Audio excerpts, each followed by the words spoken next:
Facebook group marketing. One of the most powerful ways to market on Facebook is through its group feature. Considering what's been going on with Facebook's algorithm for its Facebook pages, it's a good idea to have your own Facebook group as a backup. Although Facebook has been cutting back on the organic traffic it sends Facebook pages, it's still worth it to have a page because you get audience insights from it. Another great benefit of having a page is the fact that you can copy and paste content from that page to Facebook groups. When people see your content in a group, they not only see the content, but they can also see a like button. When they click that like button, you get a new Facebook page fan. The key benefit of having a Facebook group lies in visibility. Facebook has made it clear that they are tweaking their Facebook page to reward actual engagement. Apparently, Facebook groups are not as suppressed as Facebook pages. In terms of visibility, you stand to reach more of your group members than with the page. The problem with Facebook groups. While the visibility for a lot of people is quite good for Facebook groups, it depends on activity. If the individual group member is not all that active in your group, maybe the person isn't liking or commenting, they're not going to get as many notifications on their Facebook update section than somebody who is active. This is a big drawback. The vast majority of people who would join your own Facebook group are not going to be active. They're just there to read information. They're just there to sit back and check out what you have to offer. Here's how you promote using your own FB group.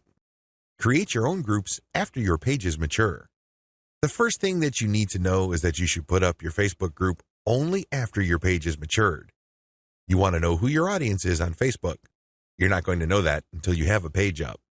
Pay attention to the audience insights. The data set that you would get from that analytics portion of your Facebook management dashboard will let you know who to target. Once you have enough users, and this depends on your niche, you should then put up your group. Your group must be as identical as possible to your page. If you have a logo, put the same logo there. If you have some sort of motto, put the same motto or slogan there. The key here is to use your Facebook group as an extension of the brand that you're creating with your Facebook fan page. Give your group members a reason for coming back. This, of course, means original content or freshly curated content that you don't show on your Facebook fan page. You have to give people a reason for following you on as many different places on Facebook as possible. This, of course, boils down to premium content. Market to other groups. This is the most important part of Facebook group marketing, because if you were to just build your own group as a supplemental source of traffic for your page, you're probably not going to grow all that much. You have to go to other groups which have already done a good job attracting the eyeballs that you want to attract. There has to be a tight fit between these groups and your niche. Go to those places and become a credible poster. This means that you should refrain from just dumping the same content that you have on your page to these groups. Invest time in them to become a local expert or a credible authority. It doesn't take much. If you're the first person to always comment and your comments are always insightful or bring new information to the table, people sit up and pay attention. People can see that you are an asset to the community, and they are more likely to give you the benefit of the doubt when you share content that obviously comes from your page. Once you have established credibility, share your own page content. As I've mentioned above, these posts not only have content and your brand, but also a like button. This is a great way of getting page fans. Always engage. When people comment on what you post, reply. They might be haters, they might be critics, but it doesn't matter, reply anyway. This conditions the mind of your readers that you are approachable, accessible, and you actually want to help people out. If you just drop a link and take off immediately, you're a spammer. You're not a community member. You're obviously not somebody who's there to add to people's knowledge and bring value to their lives. My most important tip: after sharing high-quality third-party content that you do not share on your page in groups, pay close attention to your page's audience insight. Find your most popular piece of content. Look for third-party content that is similar to that and see if you get a lot of positive engagement when you share that material. If this pans out, then use content from your site that fits the same themes as the tried and proven popular content on the Facebook groups that you're in, and use those to get page likes. Influencer page outreach. Influencer page outreach really boils down to creating allies. In your niche, you are sure to have competitors. However, some of these competitors are open to cooperating with you. Many will not give you the time of day, but there are few who would see the strategic advantage of partnering up instead of competing. There are also other people on Facebook who have pages and who are not competitors with you. They may even have a lot of fans. Here's how you build alliances with influence leaders on FB. Step number 1, find competitors. The first thing that you need to do is look at your notes when you reverse engineered your competitors. These people are in the same niche as you. After all, you study them to get to the industry standard content strategy as well as page layout and design for your own Facebook page. Next, you should look for non-competitors who specialize in your niche. There should be quite a few of these. These are not merchants or ones who provide services. They're not competing for the same dollars as you. Instead, they cater to the same audience as you. Try to find as many of these as possible. Step number 2, pay your dues by engaging.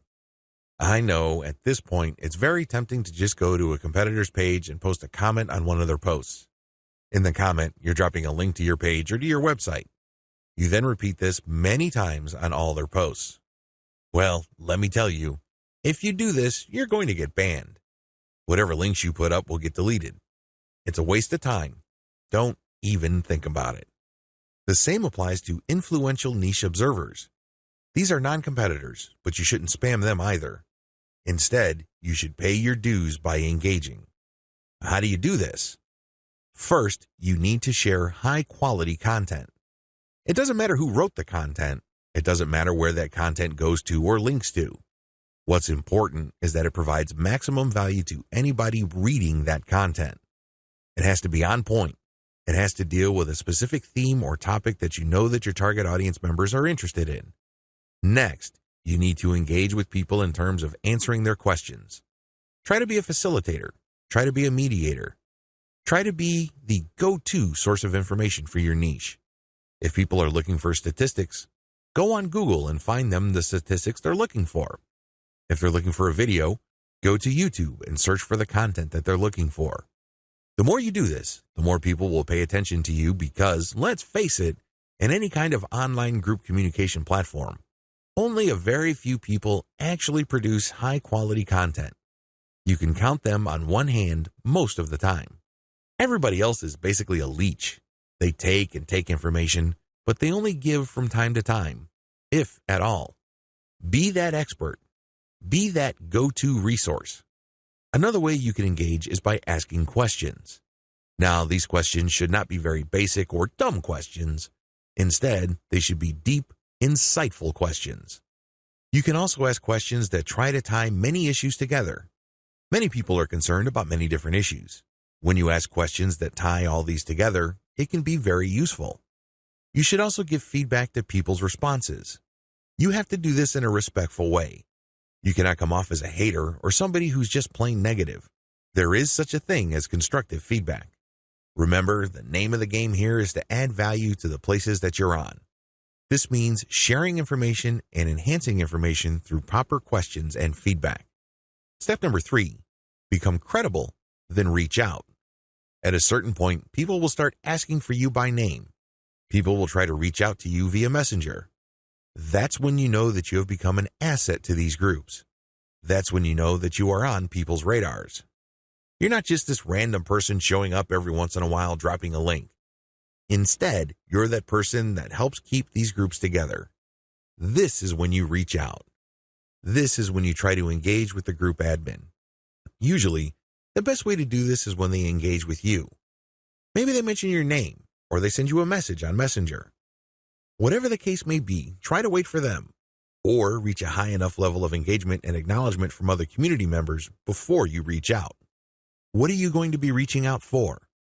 Well, there are many different opportunities on the table. You can ask to swap content with your page. Most page admins don't have a problem with this. You can also ask for a shout-out. Basically, the admin of the page that you're on will tell page fans to check out your page because your page is a friend of the page they run. You can go through some ideas regarding joint events. Now, please keep in mind that this is not like a real event where people have to physically go somewhere, or you have to rent out some hall, rent out security, or get food. No. This is an online event. Maybe a seminar, a live Facebook session conducted from 2 locations, or it can be an interview. Another opportunity on the table is, of course, guest blogging. You probably don't need me to remind you of how value-packed this is. Not only do you get eyeballs to your link, which can produce direct traffic, but you also get tremendous search engine optimization benefits if the partner has a high-value blog. You can also reach out for infographics. This means you create an infographic and you get the admin to post the infographic on their blog with a link back to you. Again, this boosts your SEO chances. Finally, you can collaborate on content. This is custom content intended for both your audiences. Regardless of how you cut it, influencer page outreach is a very powerful way to market on Facebook for absolutely free. Seriously, your only investment is your time. And what makes it so awesome is the fact that you are leveraging the hard-won credibility and authority of your partner. They've been there before. They put in the work and the time to develop a rapport and a solid brand with the people that follow them. When they give you a shout-out or they feature your content, or they co-host an event with you, they lend you some of their fame, which makes you credible. You're no longer some random stranger who came out of nowhere. Instead, people get this idea in their minds that if somebody they respect and admire recommends a new person, then I'll give that new person a shot. Maybe that new person is worthy of my admiration and respect. Building alliances with influential niche players is definitely worth doing. But please keep in mind that it does take time. However, if you are passionate about your niche and you view your Facebook marketing business as a real business, then this should not be a problem for you.